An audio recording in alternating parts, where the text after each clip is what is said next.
All right. All right, Gunther, how's it now? Evil freaking microphone from hell. That should have worked, but it didn't, obviously. How's it now? Hopefully you can hear me. Let me know. La la la la la. Here now. Audio works. Okay, good. All right. Yeah, it's being kind of evil. Oh God. And I have the worst neck cramp this evening or this afternoon. And I've like taken some muscle relaxants and we'll see. But oh my God, it's absolutely killing me. Oh, I almost canceled the show, but I didn't. I may have to like sit back because I kid you not, like sitting up like this is killing me. I'm going to see if maybe I will do this. I can do this. That's not so bad. It's a little casual, but it works because this is like way more comfortable. Oh my God. Like I said, I took some muscle relaxants and it's still hurting like hell. All right, let me get, let me see here. Let me see here. Oops, write this. Oh, that's right.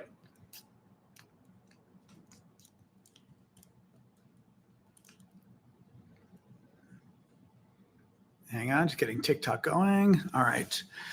Woo, better with sound, yes. Come on. All right, 1 second, guys. Oh man, my neck really is hurting today. Like I said, we'll see. Hopefully I can do this. My goal is to do this today.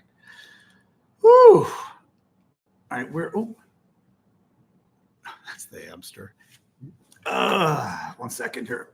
I just woke up and started getting a sore neck, and it's just all day has been like this, which is very bad. And of course, I don't have a bath. I wish I had a bath. Well, I probably should have tried a hot shower. I wasn't thinking of that. That was stupid. Probably should have, but oh well. Wasn't thinking. All right, let's go live. Oh, and like I said, I'm going to try to lean back because I think it's better this way. And I'm actually going to move my TikTok down too. Up. Ow. TikTok, don't pick things up. Ow. Don't be evil. There we go. Ow. Oh, my neck is hurting. All right. That's better. All right. Oh, man. Woo. Okay, better now. Ow. Hey, Mark. My neck hurts tonight. Ow. And my finger's a little numb too. So basically the muscles are pinching a nerve, which is not a good thing. Oh, I took some muscle relaxants. I don't think they've done enough good here. Hey, Pedro. All right. Hey, guys. We had issues with sound. The sound is now working. I'm having an issue with a pinched neck, which is doing all sorts of fun things here. Deep cold patches. I'm not even sure I know what those are. Yeah, let me see. I was gonna try to do a little bit of a longer. I probably slept wrong. That's exactly what I think happened, Catherine. Yeah, it's one of the. Although not normally. Thank you for the gift. Who was that?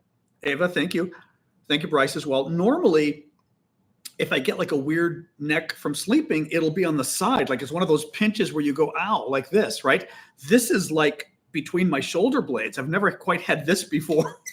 It's its own unique pain between the shoulder blades going, ow. Hey, Laka. Hey, Gabs. Oh, my God. Oh, it is my birthday. Thank you, Paula. I forgot. Happy birthday to me. I remembered earlier today. I was forgetting tonight that it was my birthday. Thank you, Anne. Thank you, Joy. Thank you for reminding me. Yeah, let's see. If I'm feeling okay, thank you, Ryan. I'm going to try to I wanted to do a Discord hangout later today because we haven't done that enough lately. And I realized that the last couple of months because I've been gone and everything. So let's see how I'm feeling. Like when I'm sitting back like this, it's thank you, Rob. Thank you, everybody. When I sit back like this, I feel better. Thank you, Jetta. It's sitting up and I'm a little worried about Thanksgiving tomorrow because sitting up straight is what's hurting my neck. Oh, Dawn, it's your birthday today too. Congratulations. I know a couple of people said it was their birthday today as well. I remember that. Yep, my birthday is always around Thanksgiving, give or take.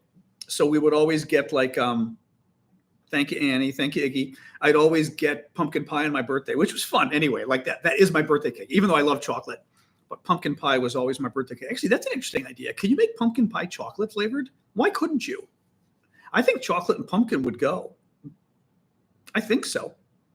Thank you, Nisha. Thank you, Jorge, for the gifts. And Anyway, going out for Blackout Wednesday. What? I don't even know what Blackout Wednesday is. That's a thing? Blackout Wednesday sounds like you go and get drunk or something the day before Thanksgiving. Is that what it is? Thank you, Mike. Devin says, yes, I make a mousse. I was going to say like chocolate and pumpkin over the last several years, I've started to develop a very good palate for pairing foods and flavors. Like for some reason I can picture them in my head or something. It's kind of weird. But thanks, Daniel.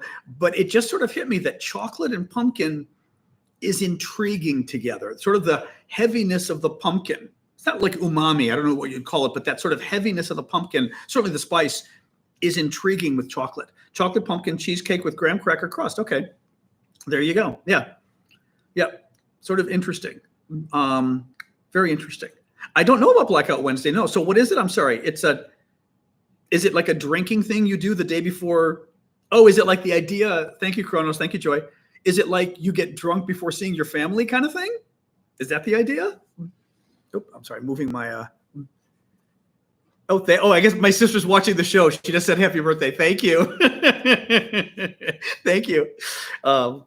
But it's the biggest drinking day of the year. It's kind of sad, though. Is it like people don't like seeing their families and they go get drunk or something? Is that the idea? That's kind of funny. In Sweden, you do gingerbread cookies, ginger snaps, and blue cheese special during Christmas. Oh, funny. Gingerbread cookies, we do gingerbread. Ginger snaps, I'm not a fan of. Blue cheese, though, that's actually very funny that you do blue cheese. Very funny. Huh. Thank you, Elizabeth. That's really interesting. Interesting. Okay. My pleasure. Oh, shut up. Alexa thinks I'm talking to her now. Thank you, Terry. Very interesting. So we're going to jump into the show, but I wanted to tell people, so because people had asked for it, I put up the auctions finished yesterday. We do auctions every week to benefit Ukraine. And I just put up the new auction items, and I decided to put up I put up like 12 or 13 auction items this week because I was in Chicago forever. We didn't do auctions then. With Christmas coming up, the auction goes a week, then I've got to mail them out. Certainly next week we could do auctions too, but I feel like the only guaranteed time to get stuff for Christmas is probably this week's auction. So I put a ton of cool stuff. I put another Russian, I'll show you more stuff later. I did another Russian drone. The other Russian drone that I've got, we're going to auction off this baby. Actually, this one's interesting because this one, Russian drone from Ukraine, this one actually has the extra part, which I'm wondering, that's not the battery. What the heck is this extra? You guys were very good drone experts before. Joshua's going to be upset now because this is a different drone. Actually, Joshua, this is that extra part that broke off. I don't know if Joshua's here tonight, but I don't know what it is. I don't know what this is. If anybody knows, it actually has an interesting connector at the end. But this part was missing on the other drone piece, on the other drone. I don't know. But that's another auction item we'll be doing this week, a second Russian drone from Ukraine. The other, hey, Syndicate, but I've got a lot of other cool things too. We've got another fake Lego, a faux Lego, input for a fiber optic. Oh, that's interesting.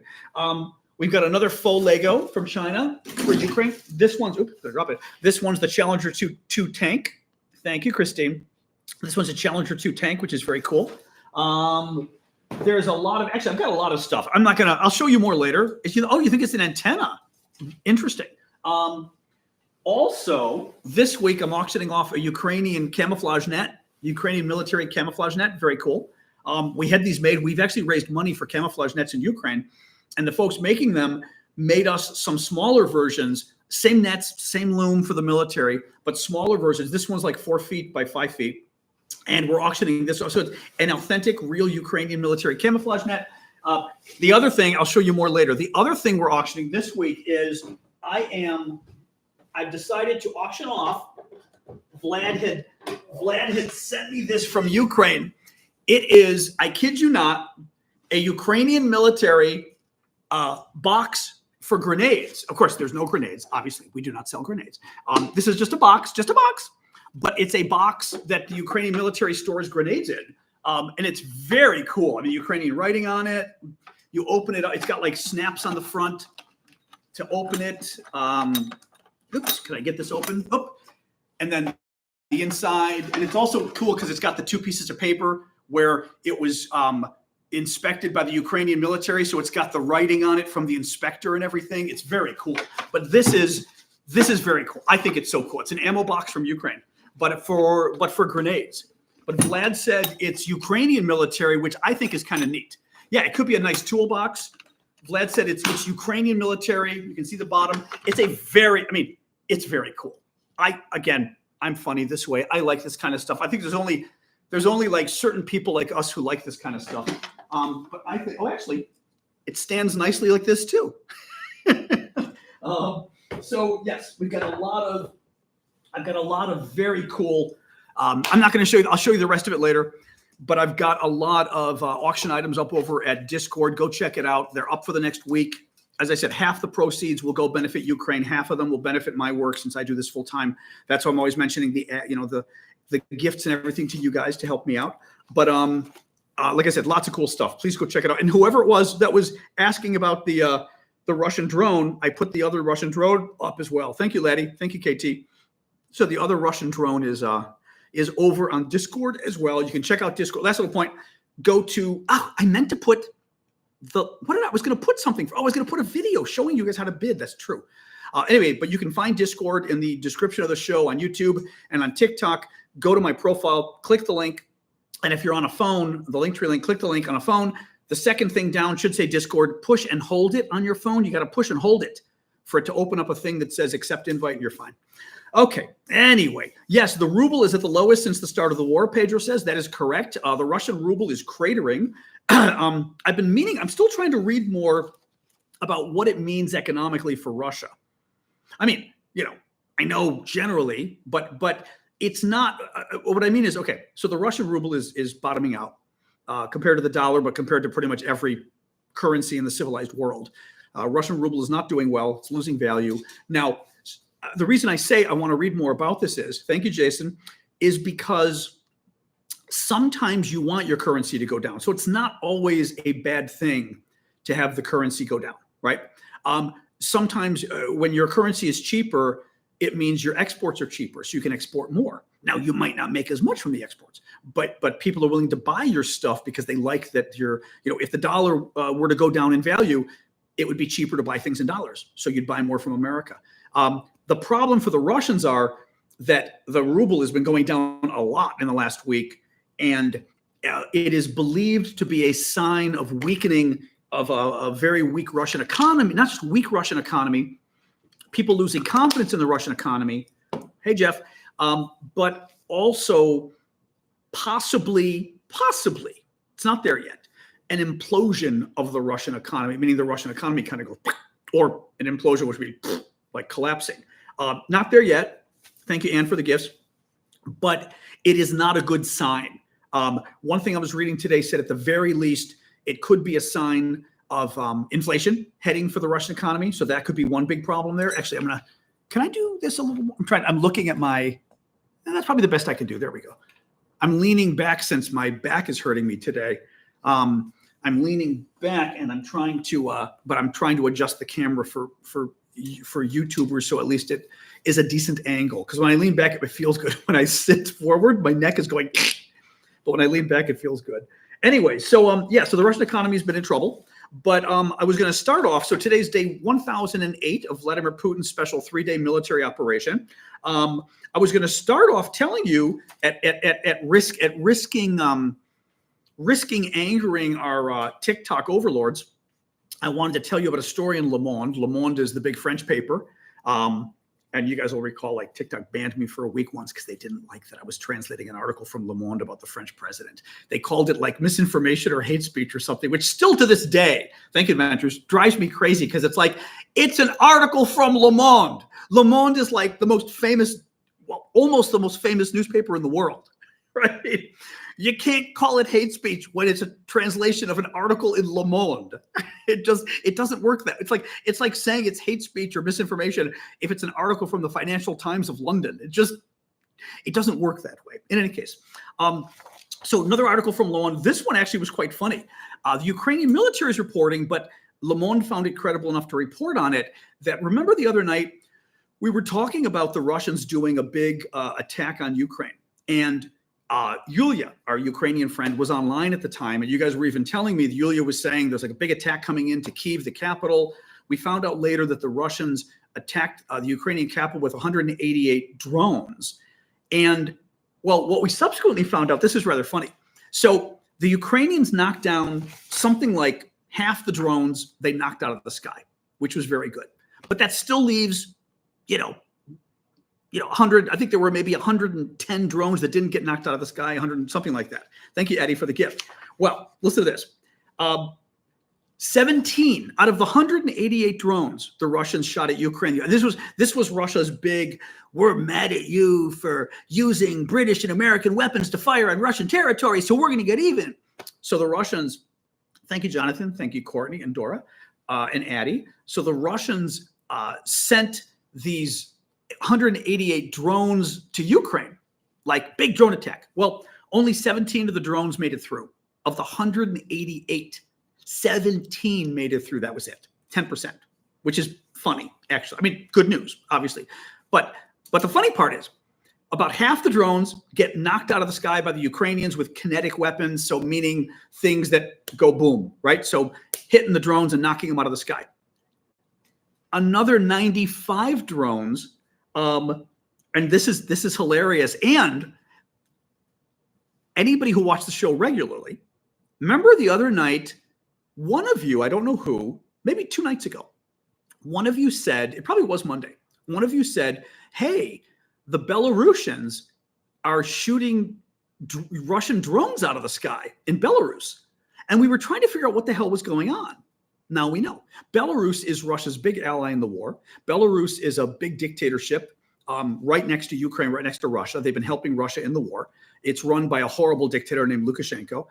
And we were trying to figure out why were Russian drones going into Belarus, and why were the Belarusians shooting them down, right? Well, now we know. Thank you, Dora. The Ukrainians, out of the 188 drones that the Russians fired, the Ukrainians hacked and took control of 95 of them. What the Ukrainians did, and then flew like 39 to 43 of the drones, they flew into Belarus. They attacked Russia's ally with the Russian drones that were attacking Ukraine. They turned them around and attacked, and they might have attacked Russia as well, but they attacked Belarus. Now, the funny thing is they apparently hacked the GPS of the drones. You know how we've been talking about how these drones are getting smarter and smarter, and one of the things the drones have that allows them to basically be a little autonomous is they use GPS. So the drones are able to, I think, either themselves know where they are or tell the person controlling the drone where they are. So the Ukrainians hacked the drones, hacked the GPS, and they gave false GPS readings to the drones. So the drones didn't know where they were. The drones thought they were somewhere they weren't. So the Russians kept saying, basically, the Ukrainians hacked the drones and got the drones to attack Russia's ally. 95 drones out of 188 the Ukrainians hacked, and somewhere between, like I said, 39 or 38 and 43 of the drones they actually got to turn around and attack Russia's ally. I just thought that was very funny, made me laugh. It is pretty funny. I mean, again, Ukraine's still having a hard time in the war. This isn't, we know this, but it's just, anything that makes the Russian war machine look like buffoons is pretty funny. So. All right. Anyway, a little more here. Wall Street Journal. Wall Street Journal reports today that a Chinese ship. Remember last week, 2 communications cables were cut. There were internet cables connecting like Sweden, Norway, Germany, and Lithuania. I've got to look at my notes, but I think those were the 4 countries being connected by these 2 cables, and they got cut. At the time, it looked like a Chinese ship might have cut them. Well, the Wall Street Journal reports now that, in fact, the investigators believe it was a Chinese ship, that it dragged its anchor for 100 miles, cutting the cables. At one point, the ship even turned off its transponder one would think to hide, right? Intelligence experts are saying, European intelligence is saying, there's no way Thank you, PTX, for subscribing. Please do consider subscribing too, guys. Thank you, Blue, for doing that. I appreciate that. The intelligence experts are saying there is no way that a Chinese ship was dragging its anchor on the bottom of the sea for 100 miles and didn't know it. Because basically, if you're dragging on the bottom, I mean, I'm not a fisherman, but if you're dragging on the bottom of the sea with your anchor is like pulling, right? It's pulling on the bottom. It's slowing down your boat. You would know. You'd know that your engine was overworking and everything else because the boat isn't moving, or it's moving very slowly. What is interesting about this is Blue sent 2 subscriptions. Thank you, Blue. What is interesting about this is it certainly looks like the Russians got the Chinese to attack the cable, and the Chinese were willing to do it. That's crazy. PTX, we think it was Blue Ariel who did it, or I think it was. So thank you, Blue Ariel. PTX just thanked you. Yeah, so kind of crazy, but it looks like, thank you, Tara, for the gift. It was you. Okay, great. The Russians, it looks like, got the Chinese to do their dirty work. Now, kind of weird, because this is the kind of thing the Russians tend to do and not the Chinese tend to do. It's, kind of an act of war, honestly. It's not an act of war that we'd go to war over, and the Russians know it. And I've told you guys before. Do I read the comments? No, Kat, I don't. Do I? That's actually very funny. I've got a picture from Groucho Marx. I'd written to, if anybody knows who Groucho Marx is, but when I was 8 years old, I wrote Groucho Marx a fan letter, and I got a picture back from, it's in my bathroom, a picture back from him, and he wrote on it. I wrote him, and my brother walked in when I was writing. Actually, I'm going to show you this because I love this picture. Hold on, I'm going to get this for you.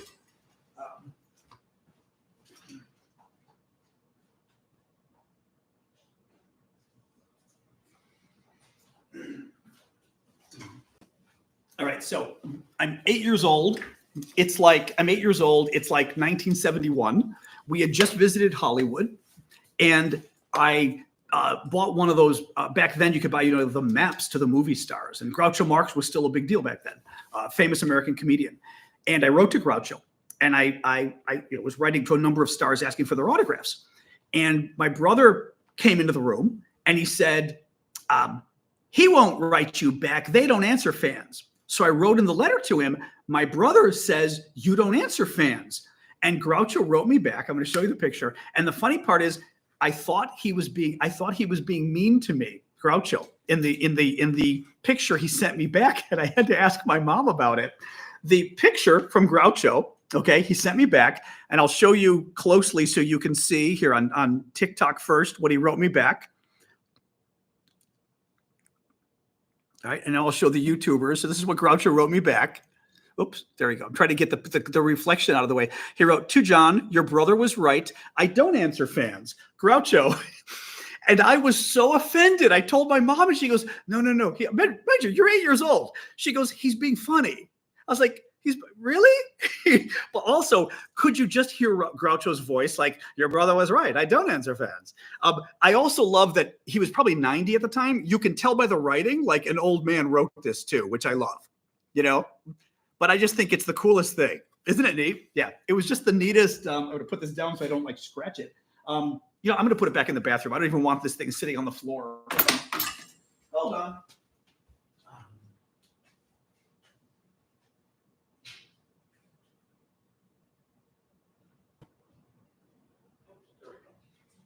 There we go. Anyway, that's one of those. That's one of those many. My sister and I were talking about this when going through my mom's house and stuff. That's one of the many things I need to write a note explaining what it is, because you've got all these things in your house that, not all these things, but you probably have a few things like that are kind of cool, and they've got a story behind them. And if you don't write the story, nobody's going to know it, right? Like someday you're going to die and it's going to lose the story. And then someone's going to read it and go, what's that? But isn't that, I love that. I thought I say it because somebody on TikTok said, John, do you read the comments? And I said, no, I don't read the comments. So because I was thinking of my Groucho. Anyway, all right, a little bit more here. So yes, so the concern is that a Chinese ship may have cut the internet cables, the European internet cables, and done it, of course, on purpose. Big surprise. Wall Street Journal. So this was kind of Wall Street Journal has kind of an obnoxious story about Biden and Ukraine. I'm divided this much on it because there may be some, thank you, Diana, for the gift. There may be some aspect of this story that I don't blame Biden, but I have to say, oh, this is cute. My Ukrainian drone is sitting in the background. I mean, my Russian drone is sitting in the back. I was looking at this going, is that a drone? This is my Russian. Oh, it's got I didn't realize it's got the antenna still on it. Oh, that's kind of fun. It's still, the antenna's over here. I didn't even realize that. Oh, that's kind of cool. This drone is a little more interesting. Joshua's going to be pissed. You have to buy 2 drones now. This one's got the antenna on it too, which is interesting. I did not realize that. Very interesting. That's a Russian drone from Ukraine that we are auctioning off. One of the kamikaze drones from Ukraine. I know, don't tell Mrs. Toad. I know. Well, it's up. I got it up for the next week. Again, good, crazy Christmas gift for somebody.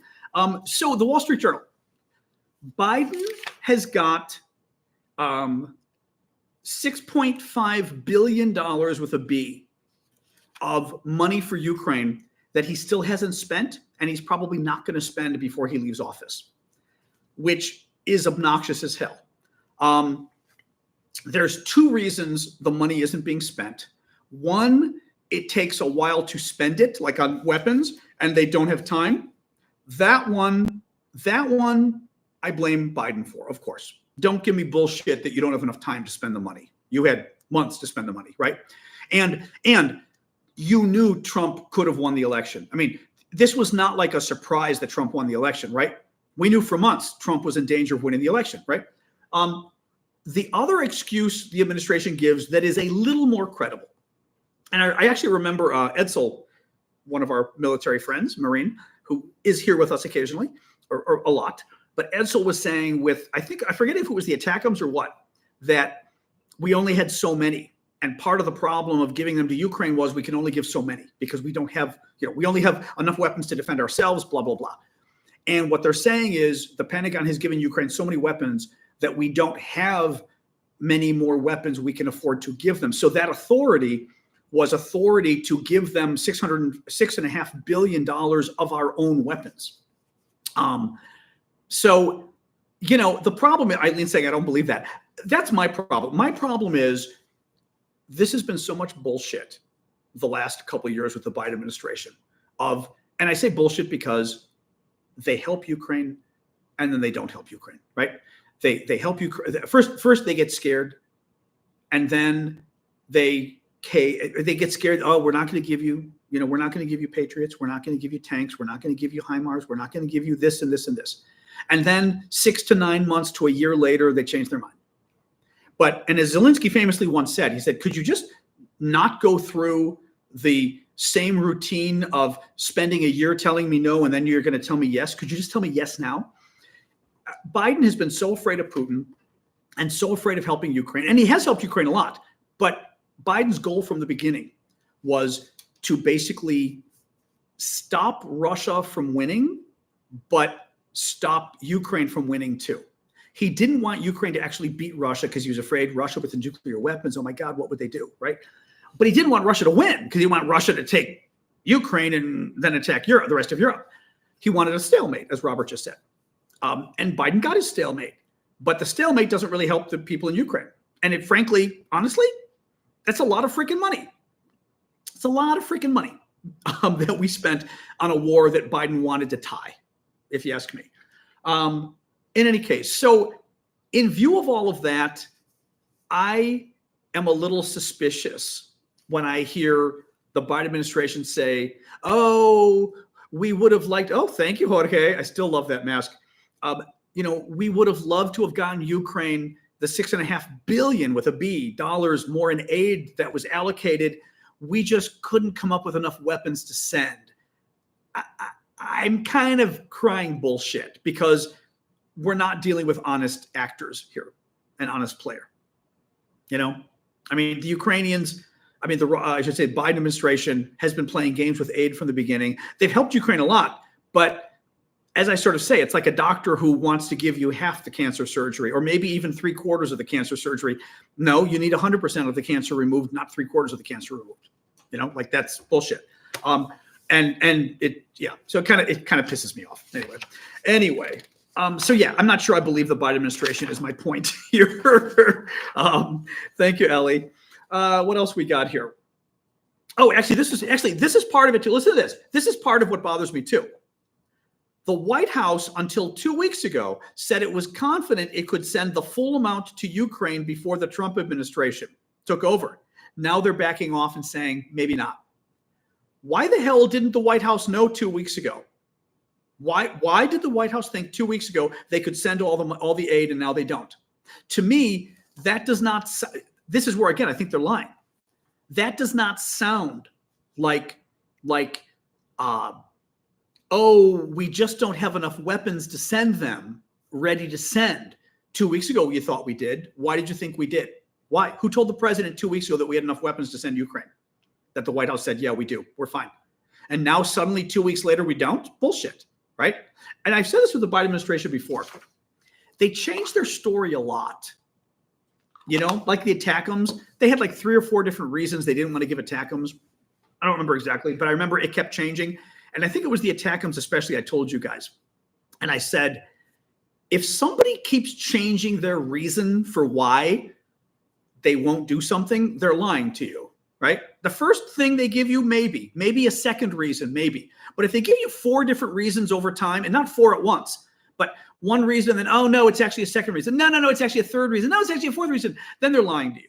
And the Biden administration, I think they're lying about this now because they keep changing their story. And if they're changing the story, I mean, he's the president of the freaking United States. I think he knows how many weapons we have, right? He should know if we've got enough weapons or not. I think he's bullshitting, to be honest. It pisses me off. Anyway, Trump has appointed General George Keith Kellogg. Thank you, Addie. Merci for the little Frenchman. Trump has appointed General Keith Kellogg as assistant to the president and special envoy for Ukraine and Russia. He is potential. Now, this is a little confusing because supposedly the other day, thank you, Iggy, for the Day of the Dead. Supposedly the other day, didn't Trump appoint Rick Grinnell, that ass, to be like the appointee? Thank you, Michaela. Nice of you. Unnecessary, but very sweet of you. Thank you. Didn't Trump appoint Rick Grinnell to be like the negotiator on the war stuff? Thank you. And now suddenly there's some general who's the special envoy for Ukraine and Russia. It's weird. I will say this. People are pretty happy about the general being appointed. So the people I follow tend to think he's not a bad pick. He's been to the region. He understands what's going on with Russia. He's a general. Now, sometimes generals are crazy. General Flynn comes to mind, but usually generals are not crazy. Usually generals kind of know what's going on.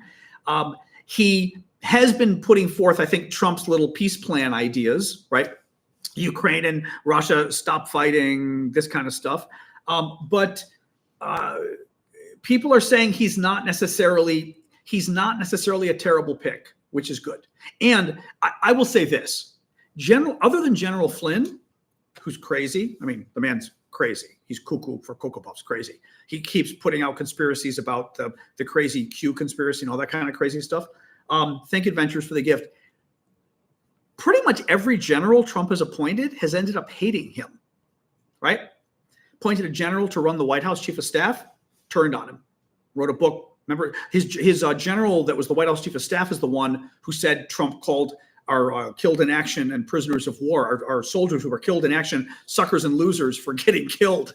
That was his general who ran the White House. The general who ran the Pentagon. Former general was the Secretary of Defense, doesn't like him anymore. Former general, or maybe current general, or I forget. No, Milley stepped down. Milley's no longer the chairman of the Joint Chiefs of Staff. The general at the White House and the general at the Pentagon were the ones who said Trump's a fascist. So like all the generals who've worked for Trump can't stand him. I have a hard time believing Kellogg is going to not last long, but there's going to be a problem there because Kellogg, as an American general, again, short of Michael Flynn, American generals are pretty serious people. These guys know who the Russians are. He knows what it means to give Russia, just to hand Ukraine over to Russia and how dangerous it would be.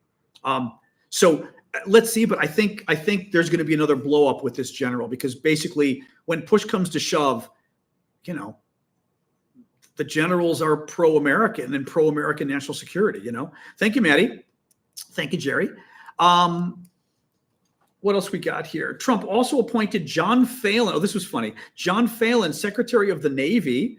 Thank you, Susan. And thank you, Blue Ariel. Very generous of you.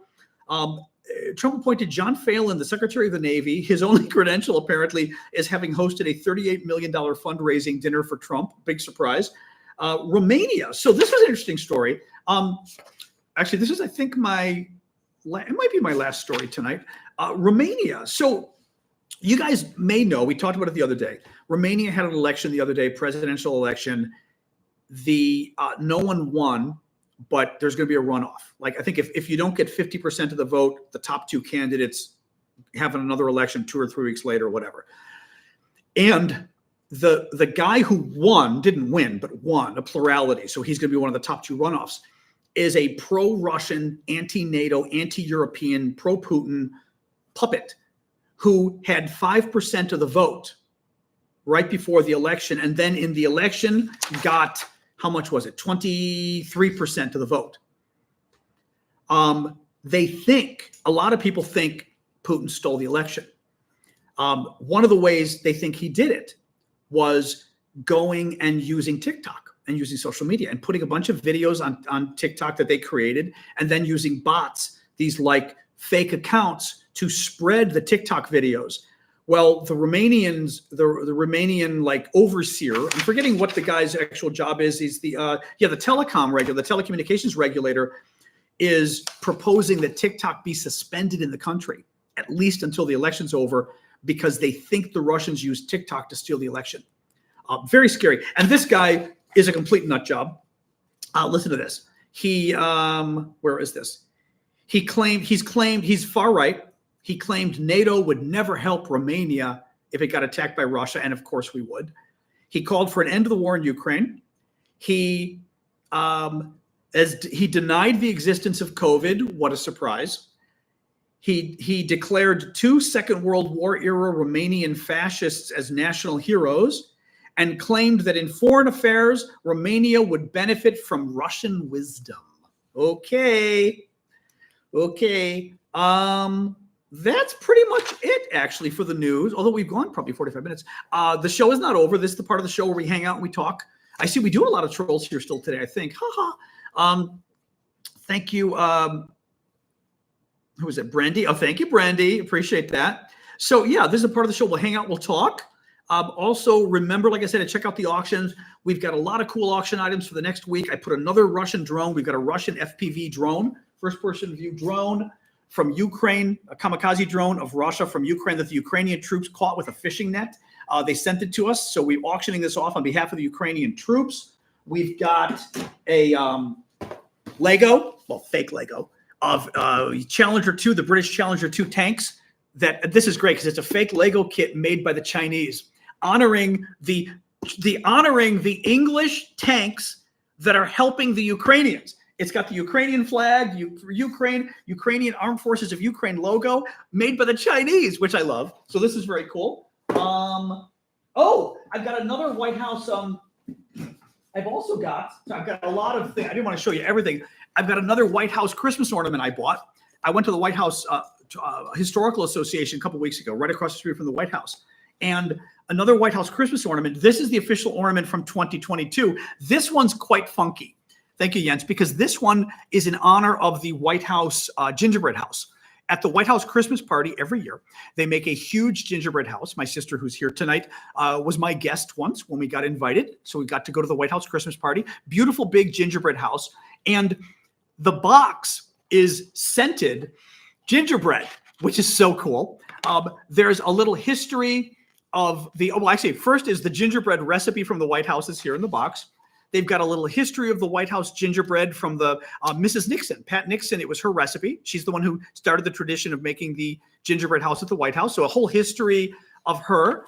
And then the actual ornament, and the ornament, which smells of ginger, is of the actual gingerbread house at the White House. And then the back of it, of course, it's nice because the ornament is complete on both sides. So it's very cool. But I mean, it's the craziest thing that the box smells of gingerbread. It's the wildest thing. But so it's another very cool ornament. This was the official White House Christmas ornament from 2022. I've actually got another Zelensky sweater. My last, oh God, I'm forgetting. Oh boy, how did I forget this? Oh my God, I am forgetting enough. All right, I've got a number of, I'm going to show you guys a number of things. I've got more cool stuff here. So I've got my last Zelensky sweater. This is the sweatshirt that, well, it's one of the sweatshirts. It's not the sweatshirt. I went to the same company that President Zelensky went to buy his famous sweatshirts he wears all the time and bought a bunch of them. This is the last one I've got. It's a medium. It's a real American medium, so it's a little small. Like for me, it's too small. But it's got the Ukrainian logo on it, and it's embroidered, which is nice. The logo. It's green, military green, very soft, beautiful sweatshirts. Anyway, it's the very last one I've got. So go check that out. I've got a number of cool things this week. Another Ukrainian Christmas ornament. We're bidding on it. This is a Ukrainian Christmas ornament. It's the Petrokivka style, which is the very traditional Ukrainian painting style. Very pretty. There you guys can see from Ukraine. That's very nice. Also, the trivets. I kept the best trivets for last. So I never knew the word trivet. Ashley taught me. Trivets are apparently hot plates. I would call it a hot plate. The stuff you put food on when it's hot, like on the table. It's two-sided. It is very pretty, different sides. This is a nice, it's juniper. I think this is incredibly beautiful. This could be on your wall easily. Trust me, there's a couple left. The nicest ones I kept. And I was debating keeping them, but I remember Callum telling me to stop saving Ukrainian stuff. So I'm auctioning this one off. This one's very pretty. And also it's kind of Christmassy too, which I like. The final thing, I've got a lot of stuff. I do have a lot of cool stuff here. I've got a lot of cool stuff. Well, it is a shopping channel to some degree because I have always, for the last 3 years, we've held auctions to benefit Ukraine. And I've always shown cool stuff that we've gotten from Ukraine. Thank you, Jens. Appreciate that. Cool stuff from Ukraine. So when we have new auctions, I do actually show the auction stuff. This is very cool too. Another piece of trench art from Ukraine. Trench art meaning the soldiers and others create art pieces from military pieces. This is signed by the artist who's from Kharkiv. And it's a hand grenade container that is empty and has now been painted into a beautiful work of art. And it's just a really pretty, trying to get it lined up here. The Ukrainian colors and the Ukrainian symbol, very pretty. Go over to Discord and bid. And the last thing I'm going to show you, which is pretty wild. So this last thing I'm going to show you, and then we'll hang out and talk. I've got a number of these, but I've got them in frames. They're patches from the war in Ukraine. And I've got them in frames. And this one didn't fit my frame. So I've decided I'm going to auction it off. I will tell you right now, these babies go for $150 to $300 on eBay. And I'm not talking the ask price. I'm talking the sold price. I checked today. They've gone up in price. This is a real Wagner Group patch from Ukraine.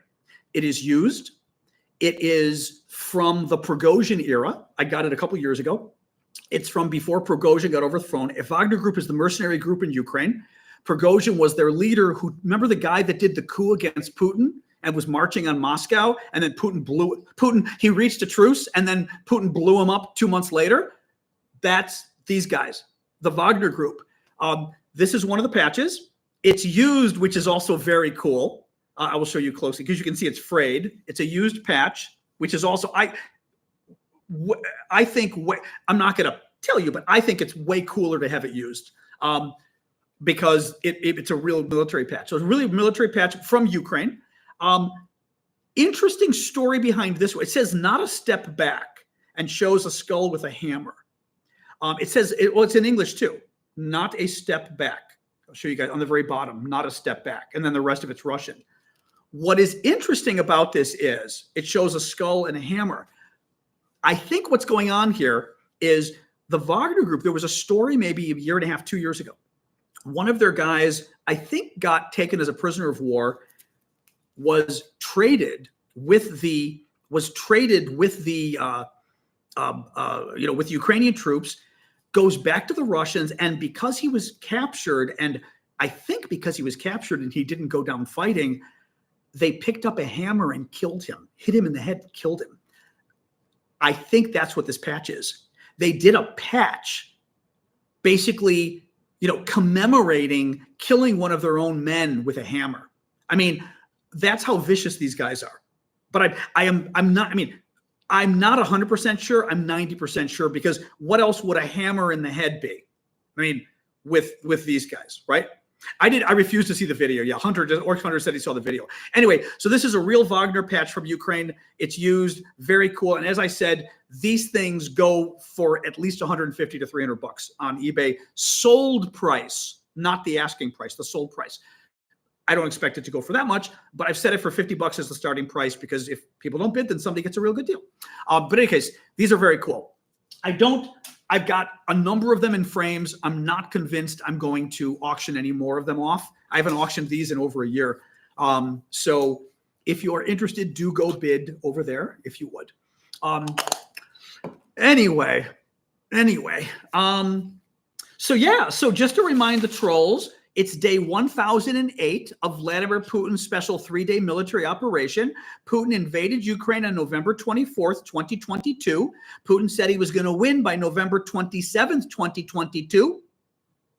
Oh, not November. Sorry, February 24th. February 27th, 2022. And it's now almost 3 years later, and Russia hasn't won yet. What happened? Big, scary Russia. What happened? Right? I thought you were going to beat little old Ukraine. How do you find me on Discord? On TikTok, go to my profile, click the Linktree link.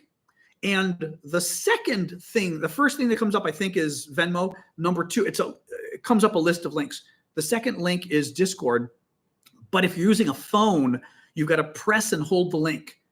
If you just click it, it won't work. You got to press and hold the link on your phone, and something will pop up that says accept invite. Click the accept invite, and then you're in. And then follow the rules. When you get to Discord, let it know you're a human being, blah, blah, blah. And you'll see a section that's the auctions. So go check them out. Thank you, Z-Witch. Thank you, Parda. And for everybody else who's on a computer, you can just click through. And YouTubers can click through from the description of the show. Anyway, Putin getting nukes ready. Yeah, I don't care, Mr. Rager. He's lying. Putin's not getting nukes ready. He's not. I mean, it's just, he's not. He's lying. Here's why Putin isn't getting nukes ready. If Putin uses nuclear weapons against us, we'll use nuclear weapons against him. I mean, why would he do that then? He's not stupid. He's not crazy. People like to sort of think he's crazy, or say he's not crazy. I don't like him. He's a bad man. It's a scare tactic. Exactly what I just said. It's a scare tactic. Putin isn't getting nukes ready. Putin is acting like he's getting nukes ready to scare all of us into thinking, thank you, Camacho, that he's going to use nukes. He's not using nukes against the West. I mean, I love this when they especially keep threatening Britain. Yeah, a little problem with using nuclear weapons against England. England has nuclear weapons. If you nuke England, what is England going to do? They're going to nuke you back. Thank you, Marshall. Thank you, Camacho. Russia has most of its population in Moscow and St. Petersburg. Actually, Alexa, what percentage of Russia's population is in Moscow?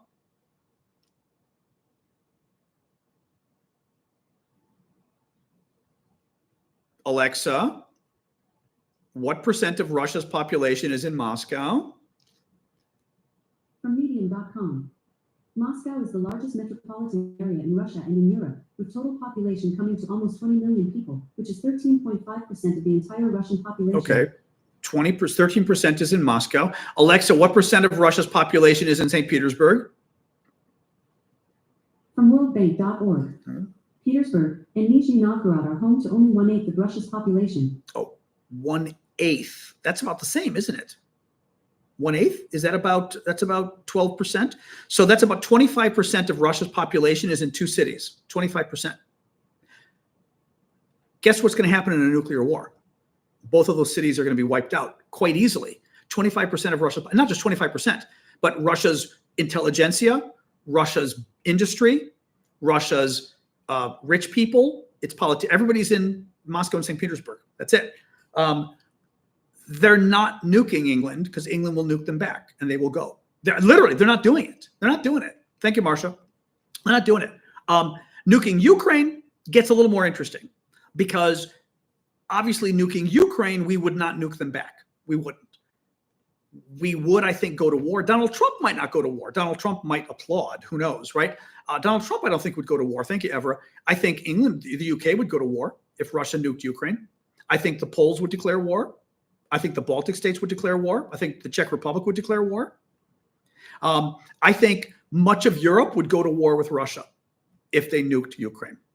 And if Biden remained president, I think America would too. As long as Russia understands that, thank you, Geopolitical, for subscribing. As long as Russia understands that, they're not nuking Ukraine. As long as they know that it's going to be a hell of a lot worse, then they're not going to do it. So, is the Russian economy collapsing? Don't know if it's collapsing, but it's not doing well. Inflation is very high. Thank you, Barb. Very generous gift there. Thank you. And Lorraine for the dolphin as well. The Russian economy's inflation is very high. Interest rates are crazy high. Like interest rates, I think now are like 20%, give or take. They're horrific. We know the currency is collapsing. We know inflation is already bad and it's taking off. Inflation is like 18%. Yeah, I was going to say, I remember it being like close to 20% inflation. Interest rates are around the same. So people getting mortgages are paying like 20% or whatever. Thank you, user 336. So I don't know if the Russian economy is collapsing. It is not doing well. And what remains to be seen is how long the Russians can hold out. The currency collapse right now is not a good sign. We just don't know, though, whether it's enough, right? So when people are saying it's collapsing, I don't know if it's collapsing meaning like all out chaos, right? I don't know that's not happening yet. It could happen in a couple of years. It could happen soon. I mean, depending, like this currency thing is very interesting because it depends what it does to consumer confidence, what it does to business confidence, who knows. But these are certainly, thank you, Flower Lady, for the galaxy. These are certainly good signs for people who are standing up against Russia and its invasion of Ukraine. What's going on with the Russian economy is not good for Russia at all. And there are certainly increasing signs of serious trouble, which is good. But that doesn't mean it's an economic collapse that forces Russia to pull out of Ukraine, right? So again, because unlike the other guys, I like to tell you guys the truth about what's actually going on. Not the other guys on our side, but you know what I mean? Some folks will not tell you what's going on. I think you should know. Thank you, Super Hornet. Front lines are not doing well, Willie. It really says, how do you view the front line? Is it pretty stable? Don't think so. I mean, yes, Joe Dirt, that is my Blue Sky account, or Aravosis.bsky or whatever it is. I think Britain's defense minister or secretary said like last week that Ukrainian front lines were in danger of crumbling. So even the Brits are admitting it publicly. There is real concern about the Ukrainian front lines. We also saw talk about the about Britain and the French discussing possibly. Thank you, Russell. Lots of cool gifts coming in. Thank you, guys. Appreciate it. We saw the Brits and the French at least discussing the possibility of at some point sending troops to Ukraine. Not sending yet, but discussing scenarios under which they might. I think the scenario is they're preparing just in case on whether the Russians basically start breaking through the front lines, whether the Russians pose a real threat to Odessa, whether the Russians pose a real threat to Kyiv. I don't mean a threat as in bombs. I mean a real threat like they're moving and, oh my God, they could take the capital, right? That kind of threat. Then the British and the French might move in. So, have the Ukrainians got tanks from Australia yet? I don't know, PTX. Anybody else know? I don't know that I knew they were getting tanks from Australia. You're welcome, user 88878. Ya is saying yes. Renee is asking, what would happen if Russia wins the war? The concern is that Russia moves on to attacking Poland. Well, Moldova first, which is a country a little bit to the west of Ukraine, a little bit to the left of Ukraine, to the west of Ukraine. Poland, Lithuania especially, but Latvia and Estonia as well, but Lithuania especially, that the Russians start to, now, not that they would invade Western Europe, but they'd start to go and take land. There's a chunk of land in particular they want. I keep forgetting to bring it over here. I've got my map on the other table. There's a chunk of, let me get my other map. Hold on. I don't want to, I'm trying not to step on the drone as I walk around here. Where is my other map? Hello, you. Where did I put you? Oh, here it is. Here it is. All right. All right. Actually, I'm going to pick up the drone so I don't break my Russian drone here. There we go. All right. That's better. So, actually, I'm thinking I'm going to pick up the camouflage net too, so that my dog doesn't take the camouflage net and try to make it into a bed, which I am pretty sure she's going to try to do. So, Poland is in NATO, correct. So you've got Europe, you've got Russia, you got Ukraine, Belarus, dictatorship in line with Russia, okay? Then you've got Estonia, Latvia, Lithuania, Poland, all members of NATO, all three countries. Finland, member of NATO. Sweden, member of NATO. So NATO kind of goes beep, beep, beep, beep, beep, beep, you know, around here, okay? Also here, but not Belarus, not Ukraine. There is concern that the Russians, well, first of all, they've been threatening these guys. Estonia, Latvia, Lithuania, called the Baltic states. The Russians hate these guys too, the Poles. Different reasons. I mean, historical reasons, but they really hate these guys because these guys were the Russia's hostages, and they broke free. World War II, the Russians were allies with the Nazis. 2 years into, basically, the Russians helped start World War II by having a secret pact with the Nazis to split Europe. They both agreed, the Nazis and the Russians, that they were going to invade Poland and split the country in half. They also agreed to give the Russians the Baltic area, I think Lithuania, maybe some of the others, think adventures. And 2 years into the war, the Germans screwed the Russians, their allies, and stabbed them in the back and invaded Russia. So the Russians then went to war with the Germans. Well, the Russians went to war with the Germans. The Germans were the Russians' allies in World War II. The Russians helped start World War II by reaching this pact with the Germans. The Russians told the Germans, "Don't worry, we're not gonna invade you. We won't have fun in Europe. Invade whoever you want," because the Russians were really worried if they invade Europe, but they go to war with not the Russians. The Germans were very worried if they start World War II, but they've got to deal with the Russians. That could be a problem. Thank you, Callum. That could be a real problem because the Russians were big and strong. So the Russians told them, "Don't worry, we're not going to invade you. Just give us Poland and a bunch of other countries. Have fun." So the Russians gave the Germans permission to start World War II. Germans then turn around and invade Russia. So they go to war with the Russians. After World War II, Russia takes, well, thanks, Callum, Russia takes a number of countries hostage, including the Baltic states, Estonia, Latvia, Lithuania. Russia already took a number of other countries hostage, Ukraine. Basically, they made this thing called the Soviet Union, basically run by Russia. 1917 it was formed, run by Russia. And it was a horrific dictatorship, communist dictatorship. I visited, horrific dictatorship. I went there in 1984. And in addition to Russia, which ran the show pretty much, they took a number of other countries hostage and made them part of the Soviet Union, but they were hostage states. Ukraine, Latvia, Lithuania, Estonia. After the wall came down, after the Soviet Union dissolved in 1991, Russia couldn't, keep it together anymore with the economy and everything else. The Soviet Union breaks apart. All these countries become free. Estonia, Latvia, Lithuania, Ukraine, Georgia, Uzbekistan, all these guys become free. The Russians hate it. The Russians were all powerful up until, the end of 1991. I mean, they were America's biggest rival, right? They were our military equal. Culturally, they weren't really our equal, but still, culturally, they did a lot. The Soviets did. They, granted, gave drugs to their athletes and stuff, but, they were still a force in the world. Now, not so much, right? Russia's got a big military. Culturally, Russia doesn't matter. Even militarily, without their nuclear weapons, Russia's got weapons, but let's face it. The Soviet Union, somebody just mentioned, Tokay, you're right, I'm forgetting about the Warsaw Pact. In addition to the countries that Russia ate, basically, as part of the Soviet Union, the Russians, and I love this, the Russians love to talk about how they liberated Europe from World War II from the Germans. They helped beat the Germans, who they were allies with. And the only reason they helped beat the Germans is because the Germans invaded Russia. But they helped beat the Germans. They liberated Europe. Not really.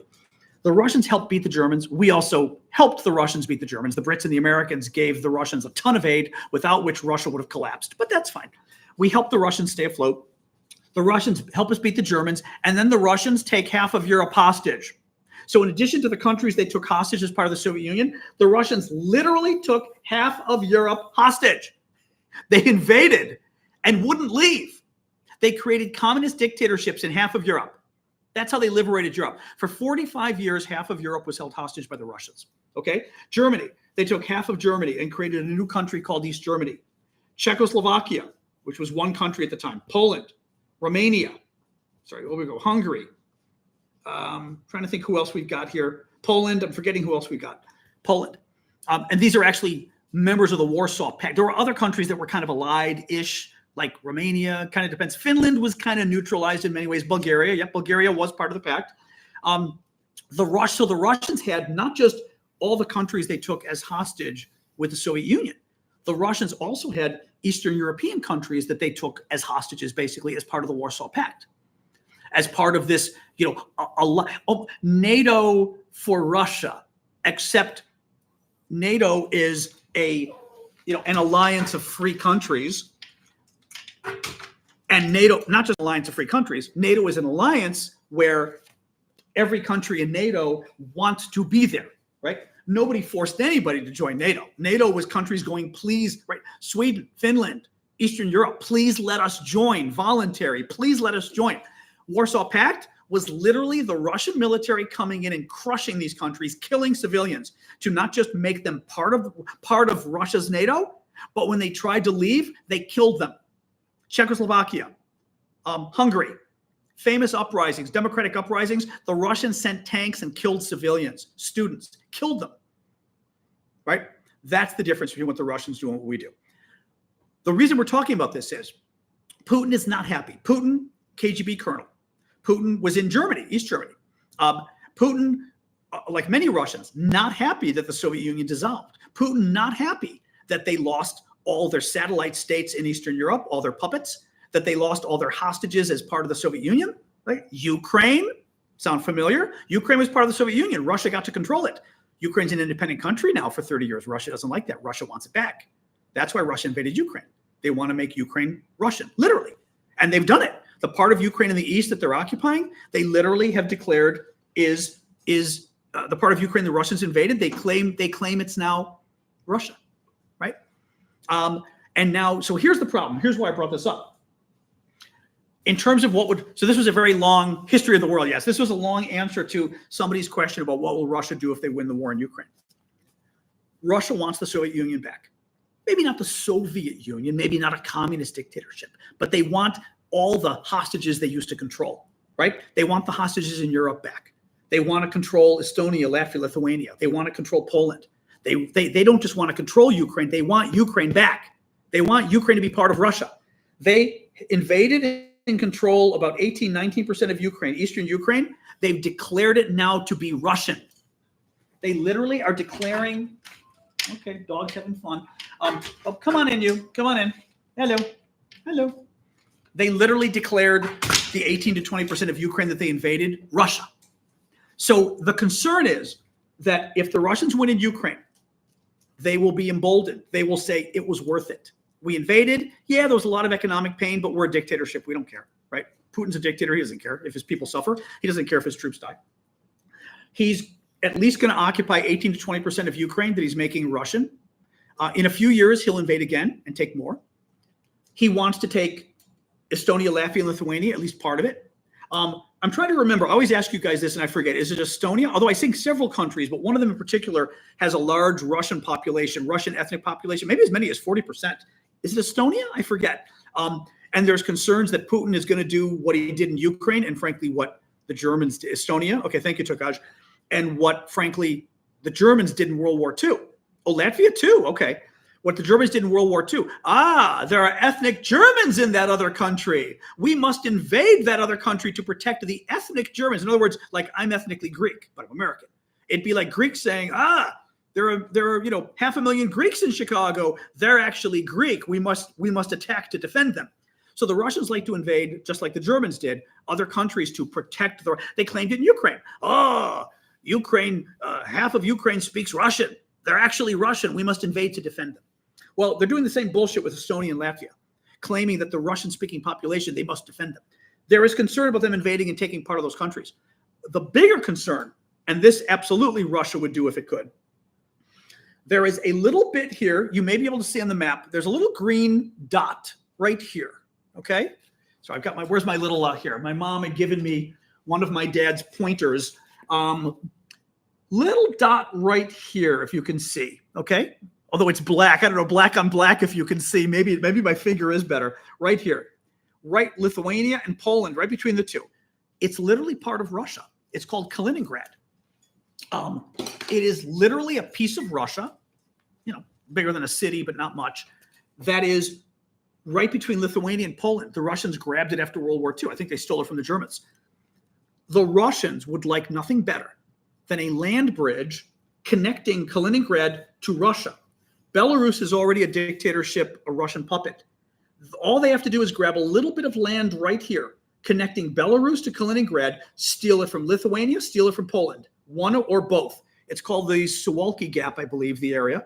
And the really strong concern is that the Russians are going to steal this little piece of land so that they've got a land bridge now to their own territory, meaning they don't have to fly in supplies. They don't have to boat in supplies. They can actually use the land.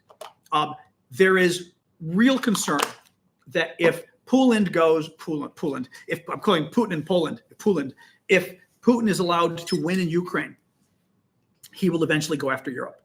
And we're already seeing crazy stuff the Russians are doing, like cutting these cables.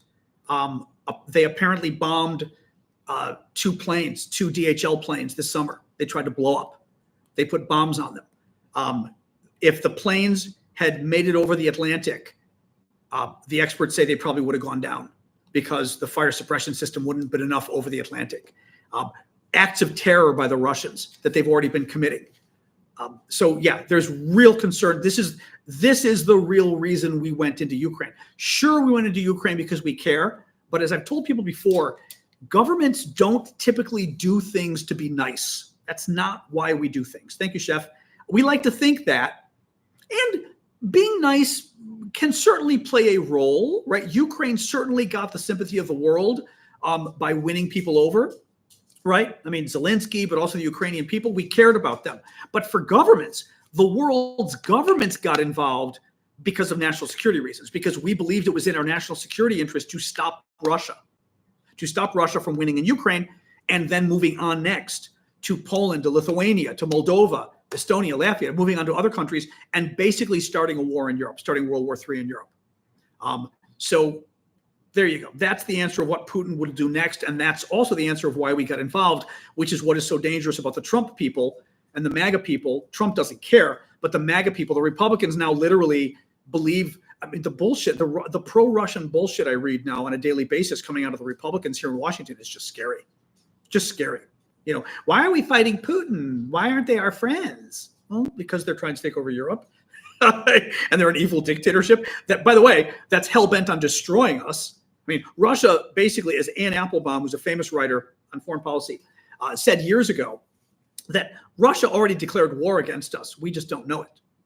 They're already at war with us. We just don't know it yet. So anyway. Sorry about that, Sad. Yeah, okay, don't mute somebody for asking the same question twice. But the thing is, we get a lot of trolls and a lot of people ask the questions like 10 times and it can get obnoxious. So yes, I might not have muted you for asking twice, but I would have, if I were the moderator, I would have asked you and said, okay, that's enough.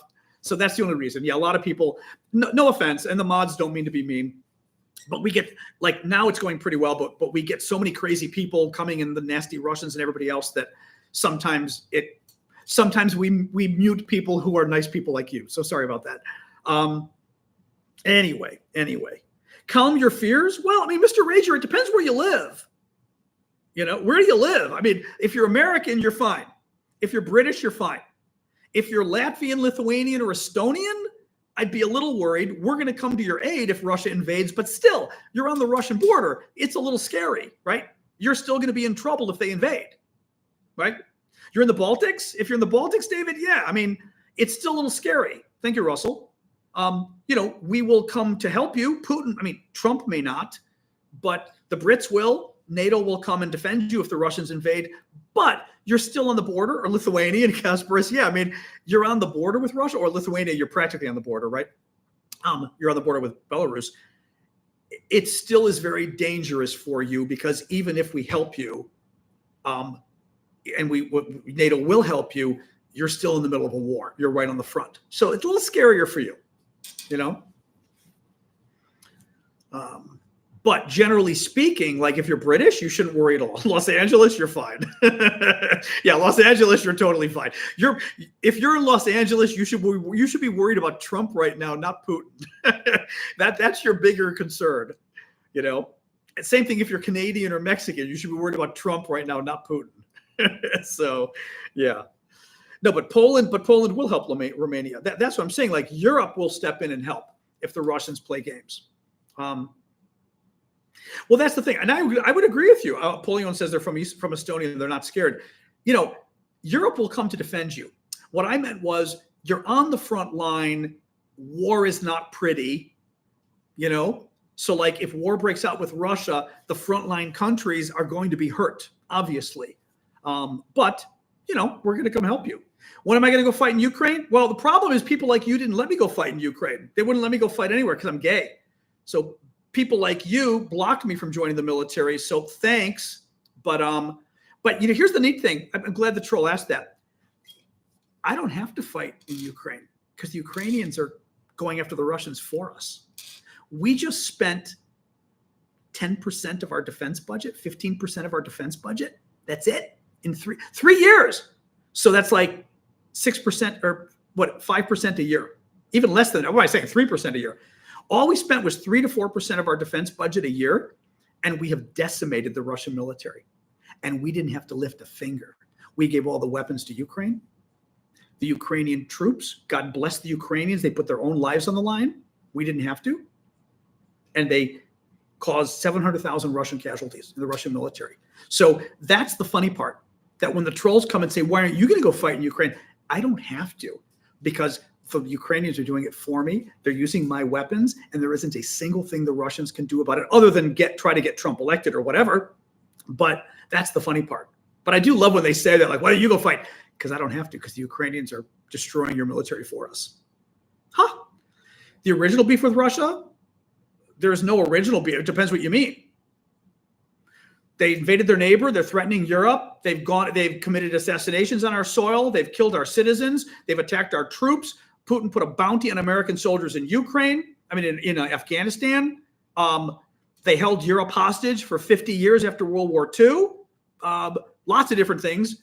They held the Ukrainians hostage. They held the Baltic states hostage. They're a brutal dictatorship. They were a brutal dictatorship. They are again. I can tell you lots of reasons why we got problems with the Russians. Right now, it's because they're trying to take over Europe and start World War II. Original, there is no original. Original, you want to go back to the 1700s and ask some Europeans what their problem is with the Russian czars. I'm just saying, like, I don't know what the question original really means, right? Because if you're European, are you not German? What the hell do they call German? Prussians? Do you ask the Prussians what their problem was with the Russians? But there is no started. We didn't exist. Russia's been around for hundreds of years as kind of not a nice place. In Ukraine, they literally invaded Ukraine and broke international agreements that they signed with the Americans, the Brits, and the Ukrainians. Russia got Ukraine to give up its nuclear weapons, and Russia promised it would never invade. And we promised, and the Brits promised we would defend them if the Russians invaded. Ukraine gave up its nuclear weapons, and Russia promised it would invade. What did Russia do? They invaded after Ukraine gave up its nukes. So if you're talking about this conflict, it began when Russia decided to invade Ukraine because Russia decided that it wanted to bring back the Soviet Union in 2014. It wanted to bring back its hostages. It wanted to take back its hostages in Europe and take back its hostages in the former Soviet Empire, in Ukraine, for example. So that's how this war started, because the Russians decided they wanted to take over their neighbors and make them Russians by force and commit genocide. So that's why. Yeah, there was no coup. Oh, I see. You're confused. Okay, I see. The pro-Russian trolls are confused because they don't have democracy. See, in a democracy, people are allowed to change governments. this is something, I know, this is crazy. Bear with me. I know, all the Russian trolls, you live in a dictatorship in Russia. Putin's been a dictator for 24 years, a brutal dictatorship. He literally throws people out of windows who disagree with him. All you have to do is speak up in Russia and give a point of view, and they throw you out a window, which Putin has done repeatedly to his opponents. They assassinated the leader of the opposition, right? Just a couple of months, about a year ago now. Less than a year. Was it a year ago or 6 months ago? So I realize it's confusing to you guys. You're not used to this whole idea of democracy. Ukraine, they've got a democracy. And they elected a government that ended up deciding it was going to be a pro-Russian puppet. The people rose up and protested, and the government resigned. That's allowed in a democracy. Governments are allowed to, people are allowed to protest their government, and the government's allowed to resign. And the little chicken who was running the government in Ukraine that was pro-Putin went and fled to Moscow.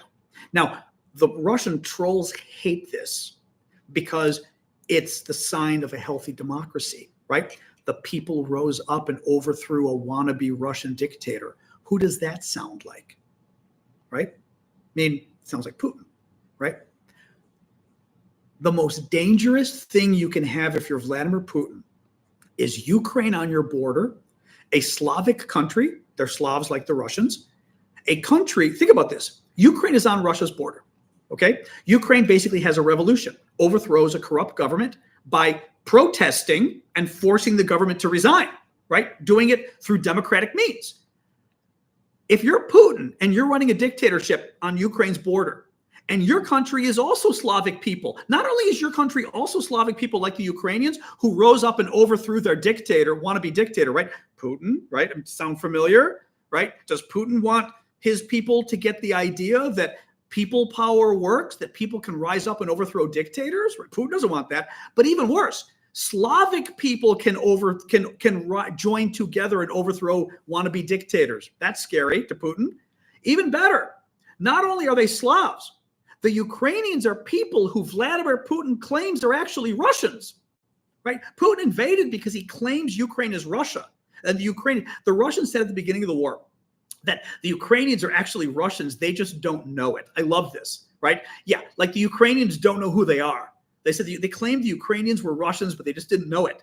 So if you're Putin, you've told your people these people are actually Russian, and your people are watching the Ukrainian people who are actually Russian, according to Putin, rise up in the streets and overthrow a corrupt government through public protest.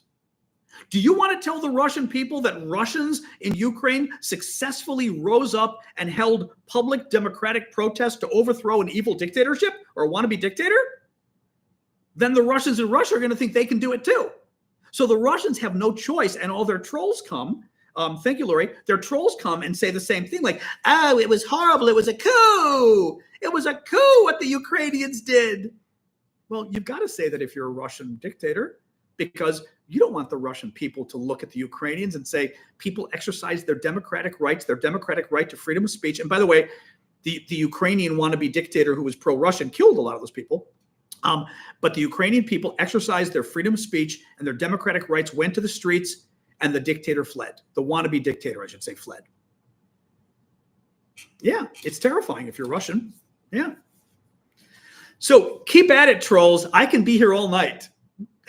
So you guys want to lie about history? I am happy to use the opportunity to educate people about the truth about Ukraine and about Russia. So you're in the UK. Is it possible for something to happen here? Zero chance of anything to happen there, Renee. In the UK, no. Russia's not going to touch you. You're big, you're powerful, and you've got nukes. Russia isn't going to touch you. Not a chance of it. Thank you, Kimberly, for the gift. Anyway, it's kind of fun, Liz. I'm in Sweden. Are they attacking us? They're going after you. They're not attacking you militarily, so to speak, but they just recently cut the cables, which looks like it was the Chinese and probably did it at the behest of the Russians. The Russians are pissed that the Swedes joined NATO. They're not going to attack you because you're a member of NATO. NATO can kick Russia's ass. That's the thing to remember. Russia knows that NATO is more powerful than it, and they really are. I mean, Russia loves to talk about nuclear weapons, and somebody said the other day, which I thought was very funny. It was a British defense analyst, and she said, I was talking to she must have been at some holiday something. Her partner is American, And she said, I was at some event with my American family, and one of the guys there said, it's as if Russia doesn't realize we've got nukes too. And that's the thing. And there's a part of me that kind of wishes our governments would say it. Now, our governments might feel like by saying this, they would scare our people too much. Like, just Russia, when we talk about nuclear weapons, Russia wins, right? Russia just wants to scare you. Russia, even if I say don't be worried about nuclear weapons, I'm talking about nuclear weapons. Everyone worries about nuclear weapons. They're scary, right? I mean, just talking about it scares you. That's what Russia wants. They want us to talk about it. And I think that's why our governments don't turn around and say, when Putin makes these ridiculous nuclear threats, why our government doesn't turn around and go, yeah, we've got nukes too. And if you nuke us, we will nuke you and you'll be gone. We don't say it because it's considered poor form, right? Mature governments don't make nuclear threats, right? But also, I think they worry that our people might get confused. Hayden, Nigel Farage is an idiot, but I don't really know much about him beyond. I mean, I know what he is. I think he's a Russian puppet, but but that's about all I've got on the guy. Romanian elections. I did talk about that earlier, Tammy.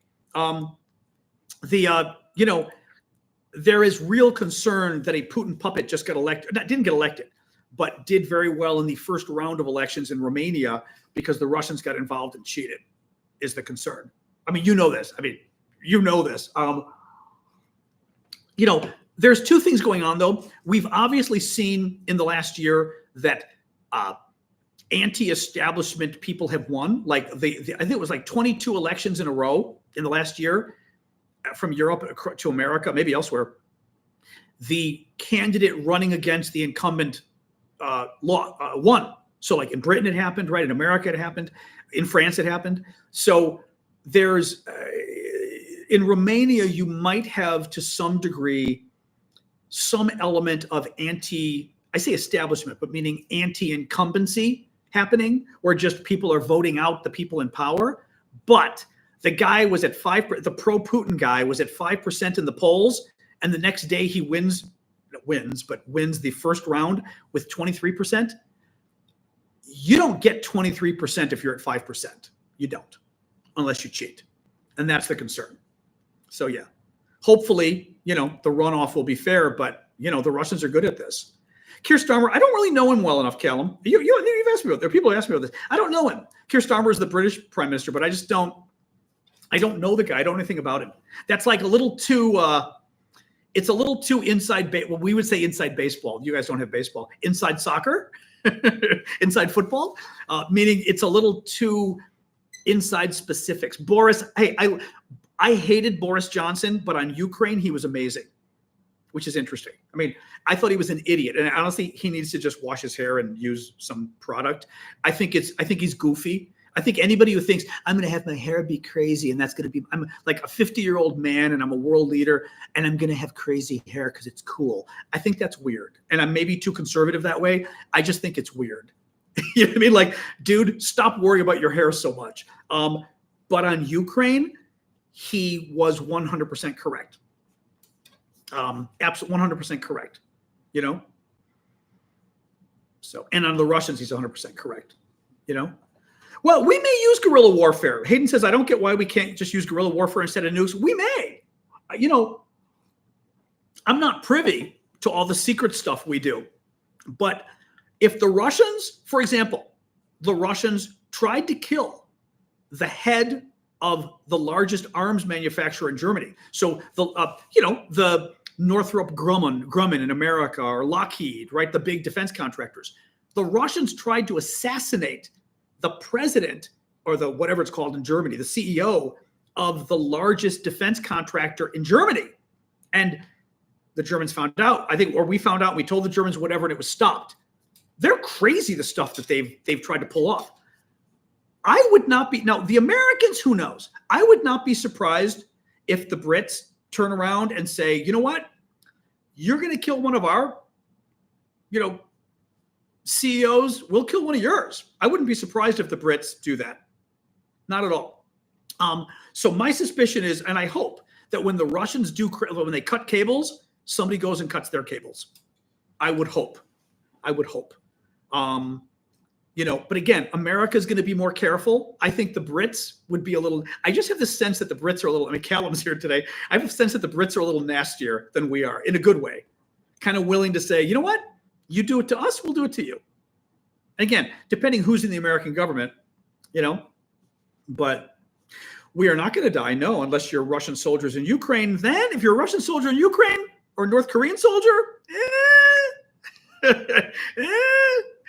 I'm not going to lie to you. So you're Russian lander. I'm not going to give you false hopes. You guys are in trouble.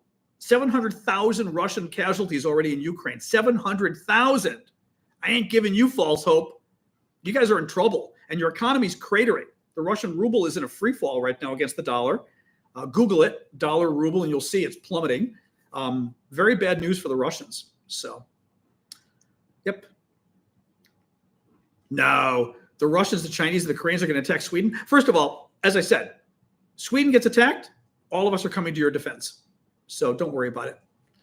I think Putin will attack a NATO country if he wins in Ukraine, but he's going to do it very stealthily. He's going to start playing games in Estonia and Latvia. He's going to start playing with the ethnic minorities. He's going to start doing all the kind of crap that he does without directly invading to start with. Try to get them to secede, try to get them to maybe form terrorist groups. What he did in Ukraine, right? Form a resistance, an insurrection. He's not doing it, but he's actually causing terrorism to happen in those countries. Eventually invading and taking Moldova, absolutely. Eventually invading and taking that corridor in Lithuania and Poland that connects Russian Kaliningrad to Belarus, absolutely, positively, Putin would do that. Absolutely. And that's not English, wise catfish. I love that. I love our troll. I love our trolls. You're getting a troll on that one. What did he say? You are spouting a lot of vague news. Vague news? What is vague news? Oh, he meant fake news. Oh, that was brilliant. He meant fake news. No, Vogue news? Oh, did he wrote vague? I think he wrote vague news. He meant fake news. But again, he's a troll. He's not American. Fake news. He heard fake news, and he wrote vague news. Vague news. VAGUE. Vague news. Oh, that's hilarious. I'm glad he's muted. He should be. I love our trolls. They're so trolly. Vague news is vague news. Oh my. Oh my, that was funny. That was funny. Oh, what else we got, guys? What else we got? Germany allowed Lenin to move from Switzerland to Russia in 1917. I forgot about that. That's nice. Vague news. You want vague news. Oh my. Romania, I mean, let's hope that guy doesn't win. When you misspell with a Russian accent, exactly. Well, it's funny because they misspell, but they also don't use the and stuff like that. There's certain things the Russians don't do, like use articles. You know what I mean? And I'm trying to think of an example, but like, U.S. government instead of the U.S. government. U.S. government is evil. Vague news. You are vague news. That was pretty funny. Yeah, they're not going to invade. Russia's not going to invade Poland now. No. Russia's got to, first of all, Russia's got to build its military back up. Not going after them now. 3 to 5 years, maybe. Sure. Thank you, Dog Named Ellie, for subscribing. 3 to 5 years, Russia might invade. Yeah. They're not doing it right now. But they invaded in 2014. We didn't do anything. They stayed. They caused a lot of trouble. They took Crimea. They built back up again. 8 years later, they invaded again.